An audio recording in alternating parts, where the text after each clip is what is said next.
കോഴിക്കോട്ടെ ഹർഷീന, കാട്ടാക്കടയിലെ സുമയ്യ, ചവറയിലെ വേണു, മാനന്തവാടിയിലെ ദേവി, കോന്നിയിലെ തൻസീർ, പാലക്കാട്ടെ 4ാം ക്ലാസ്സുകാരി വിനോദിനി. ഒരു ഇന്റർനെറ്റിന്റെയും സഹായമില്ലാതെ ഒറ്റയിരുപ്പിന് ഓർക്കാനാകുന്ന പേരുകളും ഇനിയുമുണ്ട്. കേരള മോഡൽ എന്ന നമ്മുടെ അഭിമാനപൂരിത വാചകത്തിന്റെ നട്ടെല്ലായ പൊതുജനാരോഗ്യത്തിനു മേൽ അപായ സൈറൻ മുഴങ്ങുന്നത് ഈ പേരുകൾക്കൊപ്പം കേൾക്കാം.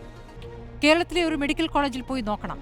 പല നാട്ടിൽ നിന്നും കിട്ടാവുന്ന വണ്ടിയൊക്കെ കയറി പുലരും മുൻപ് ഒരു കപ്പ് കാപ്പി പോലും കുടിക്കാതെ വരിവരിയായി നിന്ന് OP ടിക്കറ്റ് എടുത്ത് വഴി പോലും അറിയാതെ തിക്കിത്തിരക്കി ഡോക്ടർമാരുടെ മുന്നിലെത്തുന്നത് അടുത്തുള്ള സഹകരണ ആശുപത്രിയിലെങ്കിലും പോകാൻ പാങ്ങില്ലാത്തവരാണ്.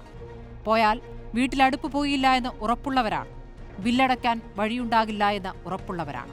3.5 കോടി ജനങ്ങൾ മാത്രമുള്ള കേരളത്തിലിപ്പോൾ 5402 സ്വകാര്യ ആശുപത്രികൾ ഉണ്ടെന്നാണ് കണക്ക്. എന്നിട്ടും ഇവിടുത്തെ സർക്കാർ ആശുപത്രികളിൽ ആൾക്കൂട്ടമൊഴിയുന്നില്ല എങ്കിൽ രണ്ടാണ് കാര്യങ്ങൾ: കാശില്ലായ്മയും സർക്കാർ സേവനങ്ങളോടുള്ള വിശ്വാസവും. ആ വിശ്വാസത്തിന് മുകളിൽ അശ്രദ്ധയുടെയും അവഗണനയുടെയും ഉത്തരവാദിത്തമില്ലായ്മയുടെയും ഒറ്റപ്പെട്ട സംഭവങ്ങൾ ഓരോന്നോരോന്നായി വീണുകൊണ്ടിരിക്കുമ്പോൾ ചോദ്യം ചെയ്യപ്പെടുകയും വിമർശിക്കപ്പെടുകയും സ്വാഭാവികമാണ് മന്ത്രി. അതിനുത്തരം ക്ഷോഭവും പരിഹാസവുമല്ല.